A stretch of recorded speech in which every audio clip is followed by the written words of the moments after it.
Geçe biri apasın gömdü. Apasının taciyasında, cenazasında. Жылқы soydu. Elim ne deydi? Bolboydu da. Dep жылқы soydu. Құдағилар келгенде, құдалар сілер мұны олеге кіргіле, құдағилар сілер тияқа кіргіле деп ұча тартты. Бирок ал жигит апасы тирүү мезгилде құдалар отырған жерге апасын отырғызып ұча тартқан емес ал. Апасының денесінің үстінде жабылған жашыл барқыттай кийим жапқан емес апасына.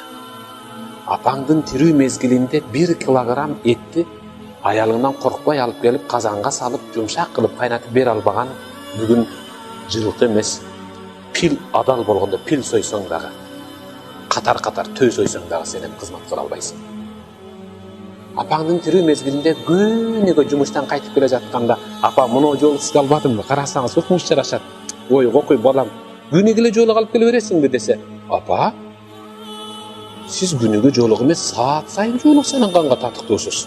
Егер салынғыңыз келбесе, башыңызға бірле жаап қойайын, мен мұны қартайғанда